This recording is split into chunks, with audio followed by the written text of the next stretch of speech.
Ukraine যুদ্ধ শুরু হওয়ার পর আমেরিকা ভেবেছিল যে রাশিয়ার অর্থনৈতিক পাঁজর সম্পূর্ণভাবে ভেঙে চুরে শেষ করে দেবে।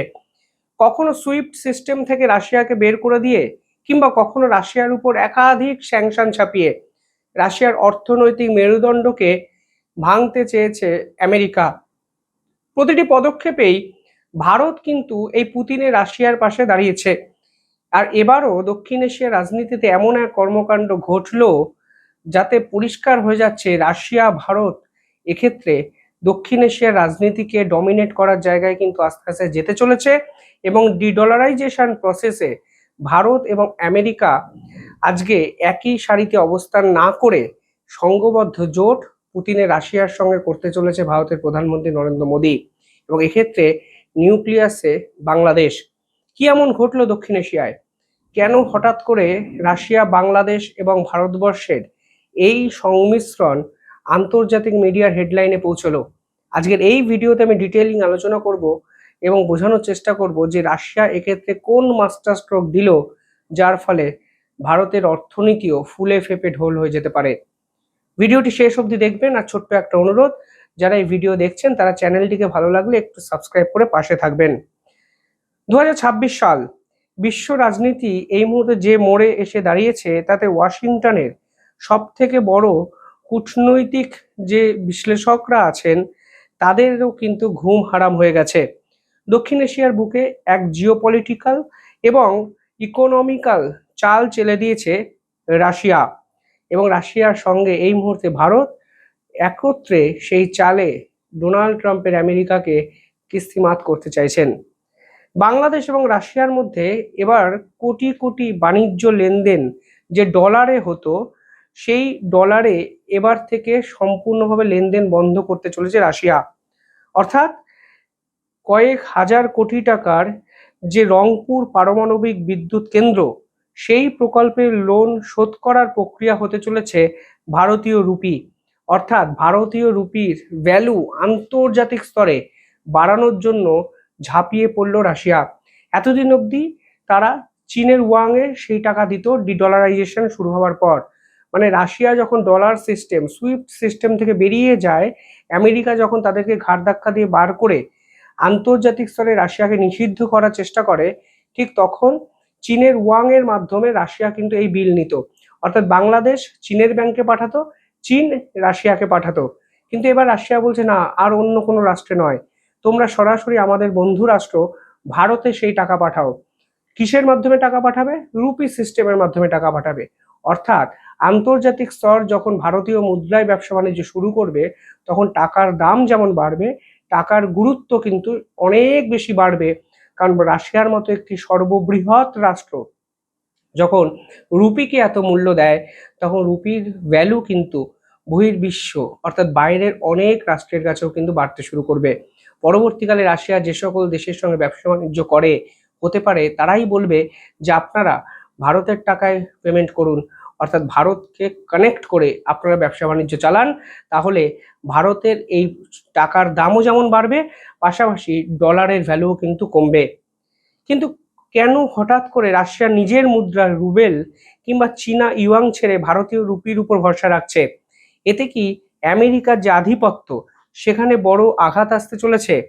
অর্থাৎ আন্তর্জাতিক এই অর্থনৈতিক দাবা খেলায় এই মুহূর্তে ভারতের লাভটা ঠিক কোথায়, তাও একটু সহজে বোঝা প্রয়োজন। পাবনার রূপপুর নিউক্লিয়ার পাওয়ার প্ল্যান্টের এক্ষেত্রে একটা উল্লেখযোগ্য ভূমিকা আছে।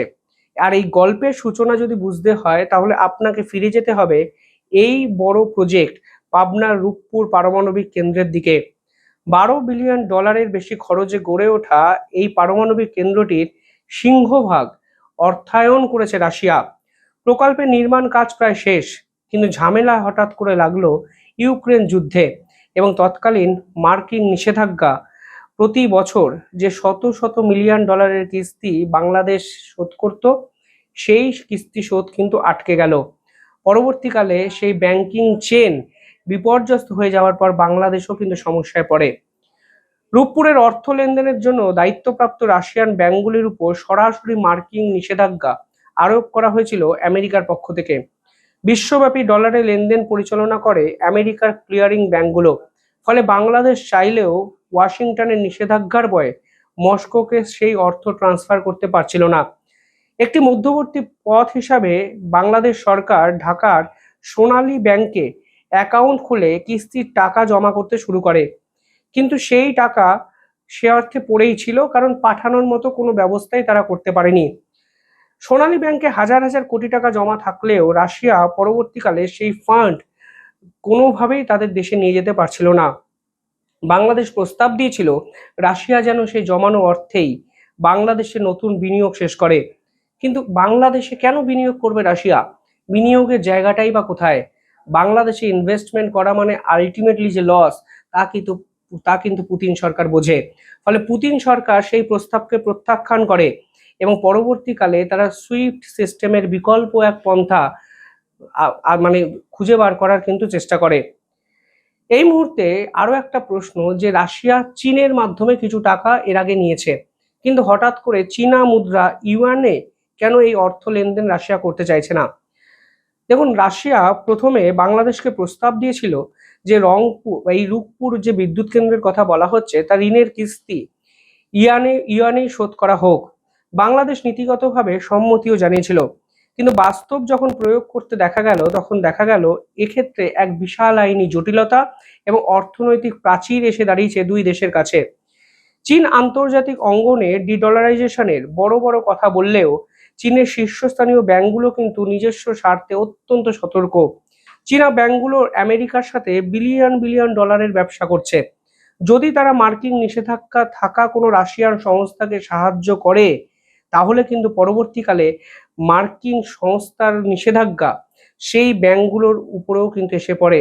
একে বলা হয় সেকেন্ডারি স্যাংশন, অর্থাৎ স্যাংশনকে এড়ানোর জন্য যারা সাহায্য করে তাদের উপরেও আমেরিকা স্যাংশন লাগিয়ে দিতে পারে, এবং আমেরিকা এর আগে ভারতের উপর এই ধরনের সেকেন্ডারি স্যাংশনের কথাও কিন্তু বলেছিল। ফলে চীনের বাণিজ্যিক ব্যাংকগুলো অর্থাৎ রূপপুরের ইউনিয়ন যে ইউয়াং পেমেন্টের মাধ্যমে যেগুলো চলে তা কিন্তু তারা করতে চায়নি। চীনের মুদ্রা ইউয়ান এক্ষেত্রে বিকল্প পথ হলো না। ফলে রাশিয়ার কাছে বিকল্প কোথায়? টাকা তো নিতে হবে হাজার হাজার কোটি টাকা, বাংলাদেশ কিভাবে পাঠাবে রাশিয়াকে? সেক্ষেত্রেই রাশিয়া কিন্তু ভারতের থেকে সাহায্য চাইলো, ভারতের ব্যাংকগুলো সমর্থন করলো এই সাহায্য, কারণ ভারত এবং রাশিয়ার সম্পর্ক অত্যন্ত ভালো, এবং এক্ষেত্রে রাশিয়ার বিভিন্ন সংস্থা ভারতের মাধ্যমে সেই টাকাকে ট্রান্সফার করার কথা কিন্তু ঘোষণা করলো। সেপ্টেম্বর অক্টোবরে অনুষ্ঠিত হতে যাওয়া Bangladesh Russia intergovernmental commission on trade, economic, scientific and technical কোঅপারেশনের বৈঠকে মস্কো একটি ঐতিহাসিক এজেন্ডা পেশ করেছে। রাশিয়ার স্পষ্ট বক্তব্য, আমাদের ইউয়ান লাগবে না, ডলারও লাগবে না, আমাদের বাণিজ্যিক লেনদেন এবং রূপপুরের ঋণ পরিশোধ করতে হবে ভারতীয় রুপিতে। এর ফলে কি হবে? এর ফলে তিনটে বড় জিনিস হবে। প্রথমত, দ্বিপাক্ষিক রুপি পেমেন্ট মেকানিজম গঠন হচ্ছে, অর্থাৎ উভয় দেশই সরাসরি মুদ্রা বিনিময় এবং রূপা অ্যাকাউন্টিং সিস্টেম স্থাপন করবে। বাংলাদেশ সরাসরি কোনো রাশিয়ান ব্যাংকের ব্রাঞ্চে চালু করা মার্কিন সুইফট সিস্টেম ছাড়াই পেমেন্ট করতে পারবে, তা বাংলাদেশের কাছেও একটা বড় অপরচুনিটি। এবং বাংলাদেশকে প্রতি টনে আন্তর্জাতিক বাজারের থেকে $10 কমে ইউরিয়া সার দেবে রাশিয়া, সাথে সূর্যমুখী তেল, গম, ডাল, এবং এই পুরো চুক্তিটি হবে ভারতের মুদ্রায়। কেন রাশিয়া হঠাৎ করে ভারতের মুদ্রাকে এতটা গুরুত্ব দিচ্ছে? দেখুন, ভারত এই রাশিয়ার পাশে বরাবরই ছিল। কয়েক হাজার কোটি টাকার তেল ভারত কিন্তু রাশিয়ার থেকে কিনেছে, এবং এর ফলে রাশিয়ার অর্থনীতি কিন্তু এখনো অব্দি স্টেবল জায়গায় আছে, কারণ ইউক্রেন যুদ্ধ শেষ 3 বছর ধরে চলছে। এর ফলে রাশিয়ার যে অর্থনৈতিক ক্ষতি হয়েছে সেই ক্ষতি কিন্তু সামাল দিয়েছে ভারত। ফলে এখান থেকে ভারতের সাথে বাংলাদেশের ব্যবসা বাণিজ্য রুপি সিস্টেমে হয়, ফলে কোনো আর্থিক জটিলতা নেই, আইনি জটিলতাও নেই। ফলে রাশিয়া এখন বুঝেছে ভারত হলো বন্ধু রাষ্ট্র, ভারতের রুপি সিস্টেম যদি ডেভেলপ হয়, আন্তর্জাতিক স্তরে যদি গুরুত্ব পায়, তাহলে রাশিয়ারও কোনো ক্ষতি নেই, কারণ ভারত ইন্দো প্যাসিফিকে ডমিনেট করলে আলটিমেটলি লাভ রাশিয়ারও। রাশিয়া এবং ভারত একত্রে আইমেক করিডরও তৈরি করছে, ফলে এখানে একে অপরের পাশে দাঁড়ানোর একটা প্রবণতা কিন্তু দেখা যাচ্ছে, এবং এক্ষেত্রে ডোনাল্ড ট্রাম্পও কিন্তু চমকে যাচ্ছে, কারণ রাশিয়া ভারতের মুদ্রাকে এত গুরুত্ব দিচ্ছে এবং ডলারাইজেশনের যে পথ সেটাকে প্রশস্ত করছে। সব মিলিয়ে এক্ষেত্রে ভারত এবং রাশিয়ার ফের একবার মাস্টার স্ট্রোক কূটনৈতিক চাল আন্তর্জাতিক স্তর দেখতে পেল, এবং বাংলাদেশও রীতিমতো চমকে যাওয়া উচিত, কারণ বাংলাদেশ ভাবতেই পারেনি তার রুপিতে এত সহজভাবে রাশিয়াকে ঋণ শোধ করতে পারবে। যাই হোক, আপনারা কিভাবে দেখছেন পুরো বিষয়টি কমেন্টে জানাবেন এবং দেখতে থাকুন দ্য ইন্ডিপেন্ডেন্ট বেঙ্গল। আর একটা ছোট্ট অনুরোধ, চ্যানেলটিকে ভালো লাগলে একটু সাবস্ক্রাইব করে পাশে থাকা বেল আইকনটি ক্লিক করে আমাদের পাশে থাকবেন। ধন্যবাদ।